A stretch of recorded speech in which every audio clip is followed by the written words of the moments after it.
bir problemin içindəyəmsə, heç nəyə gücüm çatmırsa, ilk eləyəcəyim ən sadə və heç bir maddiyyat tələb eləməyən bir addım eləyə bilərik. Telefonu elə bu dəqiqə götürüb, içindəki artıq mesajlar, artıq şəkillər, artıq materiallar, hansı ki, onlar çox lazımsızdır, ehtiyac yoxdur da, onları sürətli bir formada boşaltmaq. Şkafda lazımsız əşyaları boşaltmaq və səliqəyə salmaq şkafın içi. İstər mətbəxdə, istər digər otağımızda. Qarışıq masa, biz onu görürük. Deməli, vizual və emosional bir boşalma olmalıdır ki, ora yeni məlumatlar gələ bilsin, yeni baxış bucağı açıla bilsin. Yolun bir dənəsi bu deyil, biri budur.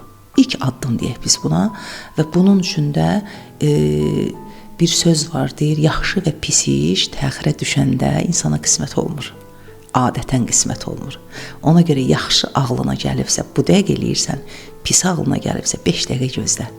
Bu baxımdan yaxşı da, pis də təxirə düşəndə nə olur?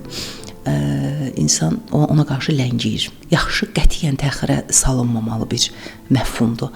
Gördün ki, pozitiv də olunmalıdır. Elə bu dəqiqə, bu saniyə onun üçün addım atırsan və beləliklə elə bil, mən evə təzə əşya almışamsa, mütləq köhnəni çıxartmalıyam ki, təzə bir əşyanı ora yer olaraq yerləşdirə bilim. Beynimiz də, zehnimiz də belədir.